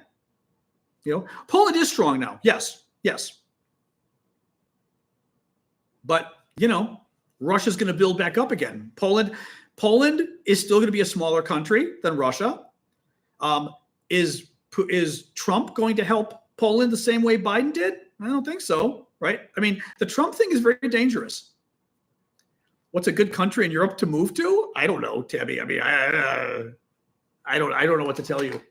Instead of Romania, you got to talk to your European friends about that. People like Slovenia, which is in the area, I think. I always hear, Sweden's nice too. I always hear good things about Slovenia. Yeah, I mean, even somebody pro-Putin, I don't know if your life is going to change that much. I mean, Obviously, it's bad, right? But I mean, meaning day to day, you should be fine, you know. but you're in the EU, so you could move somewhere else if you wanted to for a while. You know, you're in the European Union. The language, although you speak English, which is good, you know. Amsterdam, yeah. People are giving their different suggestions on where you could move to. I think. Oh, excuse me. Oh. We were going to try to go to Discord tonight, but we got so bogged down in all of this that we went long tonight. That's all right. We can go tomorrow. We can go tomorrow. Oh, good. We do have several bids. Excellent. We got some bids already. Oh, Jubberino. Don't tell me you're Jubberino. You're bidding wrong again. It is very, I have to do my video to show people how to bid. It's, hold on, /bid space 50. There we go. Jubberino was trying to bid on the Wagner patch, but I will admit, it is kind of hard the first time you bid. Not the first time. Jubberino's relatively new. Oh, good. Markstar bid on the box. Oh, good. I wanted somebody to get that box. I think they're, like I said, the grenade box is so cool, but I never kind of know with this stuff what people are going to think is cool and what they don't. Like, to me, that's just the coolest thing, that box. You know what I mean? But I never quite know if everyone agrees with me on this stuff. Poppy. Okay, good. Poppy and Jeff are already bidding on the trivet. It is pretty cool. But like I said, that grenade box is totally cool. I was saying we've got the new auction items over at Discord now. It's pretty cool. There's only so much stuff I can keep. You know what I mean? So I'm not, and but it's a pretty. I saw it and I was like, oh my god, what did Vlad send? 10 pounds. So it'll be something to mail. Domestically, not so bad. Internationally, how do you bid? You go over to Discord. We've got a Discord community. You can donate via Discord. You go to, not donate. You go and you bid basically. Thank you, Arlindo. I appreciate that. With the last name Vieira, I'm going to guess Portuguese or Brazilian. It says Arlindo or Arlindo. The R, I always have a hard time with the R in Portuguese, but I know the O is like ooh. That I remember. I took Portuguese for like one semester in college, and now I can't speak because I speak Spanish. I can't speak Portuguese. Oh, okay. I can't speak any Portuguese now, but I could get by when I took it in college, but now it's been too long. My Spanish is fluent, but Portuguese, I'm like, you know. Putin and Satan too. Yeah. He claims he's going to build more. Again, guys, I don't particularly care if Putin builds more nuclear rockets that he's not going to use. Again, it doesn't matter how many nuclear missiles Putin has. If he uses them, we will fire back and he will not exist anymore, period. I got invited to the White House. Cheeky, that's a little late. We talked about that an hour ago. I got invited to the White House because I ran one of the biggest political blogs in the United States for a long time, called America Blog, and have been a important political influence guy. I guess now we would say social media, but at the time it wasn't really social media. But now you'd say social media, but kind of the thing I'm doing now, I mean, with like 700 or 600,000 TikTok followers, I had the same kind of followers on my blog and Twitter, things like that. So the White House would reach out to a lot of us, and I got invited like 3 times, I think, to Obama and Biden. Not Biden. Biden never invited me, but I got invited like 3 times to the Obama Christmas parties, which was very cool. So I got to invite my sister, my nephew, her son, and my friend Matt, one of my best friends as well. Sorry, Smooth Tactics. I know I do speak quickly. I'm sorry. I try not to, but it's hard because it's just the way I talk. The one good thing is I do speak clearly, but I do speak quickly, which is bad. So sorry about that. It's hard not to. TikTok in January. Well, now that you got Trump, I think TikTok is fine. Republicans in Congress don't love Sasha's walking around. Hello, Sasha. What are you? The YouTubers just saw the tail. Hi. The little tail just moved. She was looking up like, could I get something? I'm getting a kick because my dog's been doing a lot of cameo shots over on YouTube lately. I don't think it is, SD. SD says, wouldn't you say Putin using nuclear weapons depends more on his emotional state, which is unpredictable? I don't think so. I think Putin is quite predictable. I think he's quite rational. Oh, dog wants water. Let me get water, and then let's talk about Putin's mental state, right?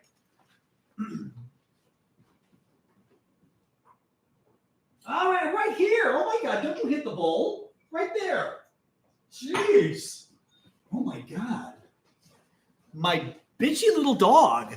I'm walking up with the water and she gets her paw and she gets ready to hit the bowl. The dog learned years ago, my sister's dog taught her to put her paw in her bowl and hit it really hard till the bowl goes boom, boom, boom. So obnoxious. So I'm walking up with the water and her paw goes right in the bowl and I was like, stop. Je vivo in Washington, D.C. Oliver.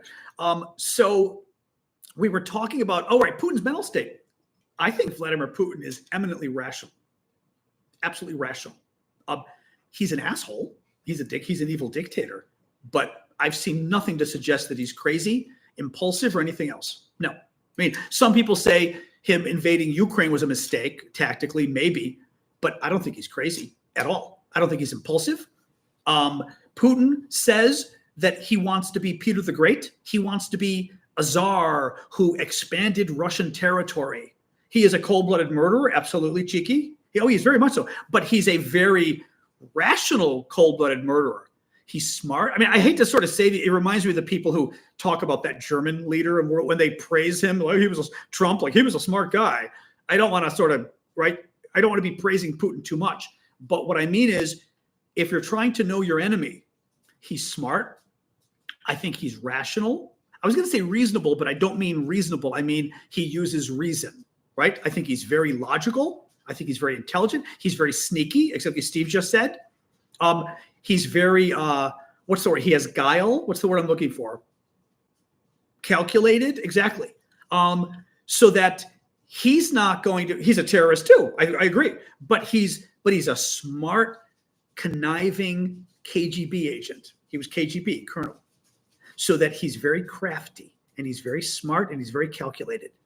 And he's not going to just start a war with NATO because he's stupid or something. He's not going to use nuclear weapons because he's crazy. He's not crazy. His job, however, is to convince you that he's crazy. He absolutely has to convince you that he's crazy. That Putin needs to do. Because otherwise, you're going to have people like me telling you that Putin's not stupid. He's not going to go to war with NATO when he knows he loses. He's not going to start a nuclear war with the West when he knows we've got nukes too and we would destroy him. The only reason you would think Putin would go to war with us is if he's crazy, because only a crazy person would start a war he'd lose. Only a crazy person would launch nukes, knowing you'd get nukes back. Only a crazy person would attack NATO with conventional weapons, knowing that NATO would win, right? So I kid you not, I am convinced Putin, being a very smart, very calculating spy, decided long ago he needs to convince us that he's crazy. Oh my God, I'm crazy. What will I do next? Will I use nuclear weapons? Maybe I will because I'm crazy. If he convinces you of that, then you get terrified and you say, oh my God, we better be nice to him because who knows? Now, good point. 80 just said on his deathbed. He won't do it on his deathbed. And this is why. A couple of years ago, maybe, was it a year or two ago? Maybe a year ago? Putin gives, I think it was a year ago, Putin gives this big speech comparing himself to Peter the Great Tsar. Now, I am not necessarily the biggest expert on Russian history, okay? I mean, I know things, but thank you, Eliminator, for subscribing. But Putin compared himself to Peter the Great. Peter the Great, the Tsar, I guess in the 1700s or something. Peter the Great, among, again, very famous Russian Tsar, which was their leader at the time, right? The kind of Russian dictators they had back then, the king. They were called Tsars. And Peter the Great, I believe, got St. Petersburg. It was Swedish territory, if I'm not incorrect. And Peter the Great took it or went to war or whatever and got St. Petersburg, which is Russia's second largest city, but it's also probably Russia's prettiest city. Moscow, I didn't think was very pretty. St. Petersburg is very pretty. Figures that it was Swedish. Actually, you know what? Now that I think about it, that's very funny, actually. I never thought about this. Stockholm reminds me a lot of St. Petersburg. That's actually very funny. That is very funny. Because when I went to Stockholm, I was so impressed. It actually very much reminded me of St. Petersburg. That's very interesting. So in any case,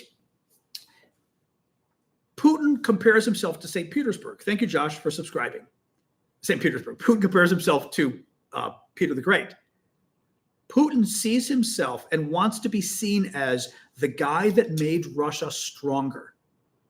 It was built from zero. Okay, interesting. The guy that made Russia stronger. Oh, was it Finnish? Okay, sorry. I was going to say, I knew it was one of the, are you sure was it Finnish? Okay, I thought it was Swedish. But he wants to be seen as, when he says Peter the Great, he's talking about expanding, Magna Russia, making Russia bigger, taking territory from its enemies, becoming stronger. You do not make Russia bigger, stronger, I mean, literally bigger, more land and everything else, by creating a nuclear war that ends all life on the planet. I mean, right? I mean, Putin wants to be remembered as the guy that made Russia great again. On his deathbed, why would he launch a nuclear weapon if he's going to then be remembered as the guy that got 100 million Russians killed in a nuclear war? That's not what he wants. He's already said he wants to be remembered as the man, as the most important leader in all of Russian history that made Russia bigger and stronger. If they get nuked, they're not bigger and stronger. That's what I'm quite serious. It is illogical for Putin to use nukes. He is a logical man, and he has made clear he wants to be remembered as the guy who made Russia bigger and stronger. If that's true, then he's not going to want to be remembered as the guy that started a nuclear war that Russia will lose. We'll lose too, right? I thought I read Swedish about St. Petersburg. Yeah. Again, maybe it was Finnish, but I thought I read Swedish at the time. Somebody's saying Finland was Swedish. Okay, our Scandinavian friends are getting into a war here, I think, on the history. But I did think I read that it was Swedish when the Russians took it. But again, I'm not gonna lay down in front of European history. That is not my expertise. But in any case, yeah. So that's why I'm not worried about Putin on his deathbed. No. Anyway, Sweden invaded the region back then, also Poland. Your history is, well, I mean, of course, your history is complicated because your history goes back so far. Ours is bad enough when we only go back 250 years. You guys go back. Google says Sweden. Okay, Google's with me. Thank you, dog name, for the little hat there, the dancing flowers. Anyway, all right. Mrs. Toad joined. Mrs. Toad, people said, don't tell you I've got the other drone piece up. I mean, the other drone, not the piece, the other drone is up on Discord. They said, don't tell her. Don't tell her. Actually, Joshua was the one I didn't want to tell because this one looks like it's got an extra piece attached too. So, captured Swedish fortress. Okay, Shane. That's I remember reading Sweden, but as I said, I'm not. Yeah, don't tell her husband exactly. St. Petersburg taken from the Swedes. All right. Okay. I'm vindicated here. I'm vindicated. Well, like I said, I easily could be wrong about European history. It's not my forte, but I've got a decent memory and thought when I had Googled and read up on it in St. Petersburg, because I was curious when Putin compared himself to Peter the Great. I remember that. And I sort of read up on why he did it. And it was because of St. Petersburg being taken from the Swedes and expanding Russia and this idea of conquest and making Russia greater and more powerful and all of this. But yeah, no, the second drone, I have two Russian drones. The second one I just put up for auction. All the auctions are done. So I've now got the next auction for the next week. So I just put up the second Russian drone on Discord. So anyway, all right, guys, you know what? It's, oh my God, an hour and 50 minutes. Jesus. All right, it's almost 2 hours here. Let's call it quits. I've got to run by the neighbors too. They wanted me to pick up a package. They're out of town and there's two packages in front of their apartment on the sidewalk. And I said, I'm going to get arrested. I'm going to look like some crazy person running down, picking up two packages and leaving. I'm going to look like a porch pirate. She was like, don't. I said, all right. So maybe I'll take my dog so I look less guilty. But I feel stupid. Yeah, the neck thing feels good. Like, I don't know if it'll feel okay standing up, but leaning back, the neck feels good. So, Anyway, but yes, I'm going to go to happy thing. Oh, that's true. Yeah. So tomorrow I'm not going to have a show because Thanksgiving dinner is like at 3:30 or something. I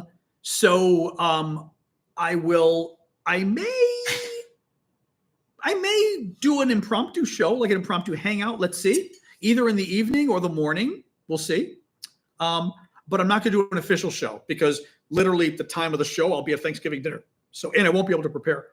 But let's see. Like I said, I may be able to The new drone seems to be like an antenna for a video. Yeah, I'm not, well, I can show you again, Russell, really quick. So real quick, because we're trying to figure out what these pieces were. So the drone has, I could ask Vlad too, has a piece at the, actually Vlad might know, has a piece at the back that was broken off. Somebody had noticed with the earlier drone, as you can see, that these little plastic things were, actually Callum, maybe you noticed, somebody had noticed that these plastic things were broken off.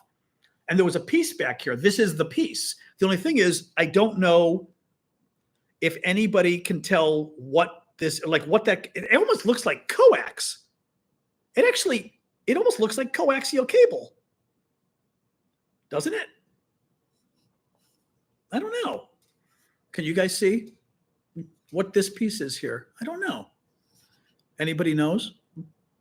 Yeah.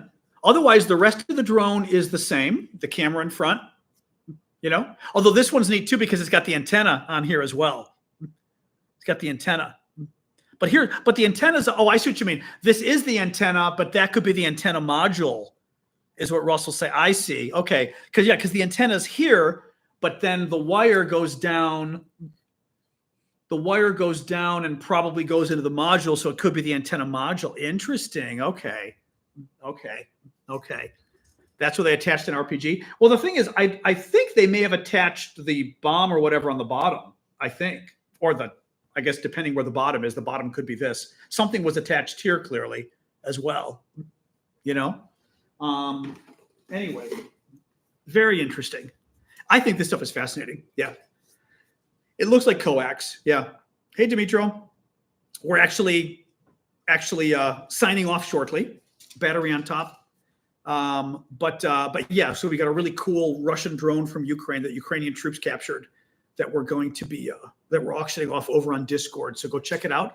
As I said, a lot of other really cool, I basically put like my coolest stuff this week because I'm going to auction stuff next week, but we're getting closer to Christmas.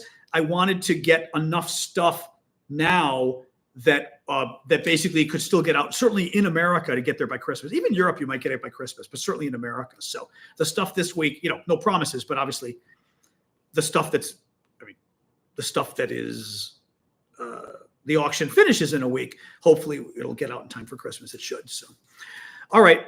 The Russian drone, by the way, we think it's Chinese. We definitely think it's Chinese. So they have some drone connected by fiber optic. Oh, that's interesting. I didn't think of that. That's true. So if the drone itself could have been connected by coax or something, fiber, I don't know. Yeah, we'll have to see. I mean, Joshua, who bought the one drone, said he wanted to see if he could get it working, which would be really interesting. Actually. So I think that would be kind of fun too, for somebody to basically get the drone and get it up and working again. Maybe make sure it's not phoning home. That would be a little scary. You're a little bit of Russian microphone or camera in your living room. Speaking of which, I'm turning this upside down. There we go. I had the camera facing up. I think I'd rather have the camera facing down. Yeah, Windows 95, exactly. All right, guys, I'm going to sign off. It is, yeah, we've almost been doing this 2 hours tonight. Wow.